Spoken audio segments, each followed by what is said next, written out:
সজিনাৰ সমান ইমান উপকাৰী পাচলি মই দেখা নাই। ইয়াৰ পাত আৰু তাৰ ফল দুয়োটাই উপকাৰী। আমি গাখীৰ খাই যিমান কেলছিয়াম পাওঁ, সজিনাৰ পাতত 16 গুণ বেছি কেলছিয়াম থাকে। কমলাত আমি যিমান ভিটামিন পাওঁ, চি ভিটামিন, কমলাতকৈ 4 গুণ বেছি চি ভিটামিন থাকে সজিনাৰ পাতত। আমলখি আৰু মধুৰিআমৰ পিছতে সজিনা পাতত সৰ্বাধিক ভিটামিন চি থাকে। প্ৰকৃতিৰ উৎসৰ পৰা পোৱা সকলোবোৰ উৎসৰ ভিতৰত সজিনা পাততেই সৰ্বাধিক আইৰণ থাকে। আইৰণ আৰু ভিটামিন চি একেলগে সৰ্বাধিক পৰিমাণে থকা বস্তুটোৱে হ'ল সজিনাৰ পাত। সেইবাবে সজিনাৰ পাত বহু ৰোগৰ মহৌষধ। সজিনা পাতৰ পাউডাৰৰ ঔষধি গুণ, পুষ্টি আৰু এণ্টিঅক্সিডেণ্ট সম্পন্ন। ভিটামিন চি, এ, ই, B1, B2, B3 আৰু B6ৰ ভাল উৎস হৈছে সজিনাৰ পাত। Iron, calcium, magnesium, potassium, zinc আদিৰে সমৃদ্ধ। কোষৰ মেৰামতি, ৰোগ প্ৰতিৰোধ ক্ষমতা আৰু বাৰ্ধক্য ৰোগত সহায় কৰে। ভিটামিন চি পোৱা যায়। সংক্ৰমণৰ লগত যুঁজিবলৈ ই সহায় কৰে।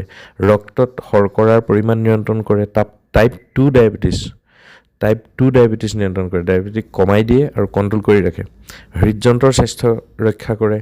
কলেষ্ট্ৰল কমায়, আপোনাৰ উচ্চ ৰক্তচাপ কমায়, গাঁঠিৰ বিষ, সন্ধিৰ বিষ, দীৰ্ঘকালীন জীৰ্ণ ৰোগ আদি সকলো ভাল হৈ যায়।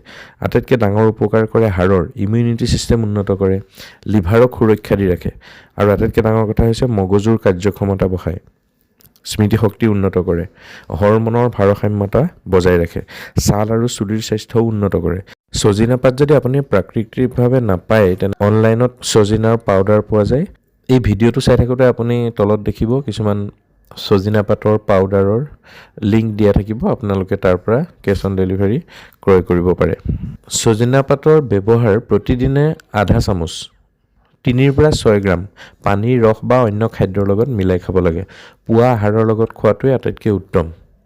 অধিক পৰিমাণৰ খালে যিকোনো বস্তুৱে যেনেকৈ ক্ষতিকাৰক, ঠিক তেনেকৈ সজিনা পাতো অধিক পৰিমাণে নাখাব। গৰ্ভৱতী মহিলা চিকিৎসকৰ পৰামৰ্শ মতে খাব। অৰ্গেনিক আৰু পৰিষ্কাৰ গুণযুক্ত পাউডাৰহে ব্যৱহাৰ কৰিব।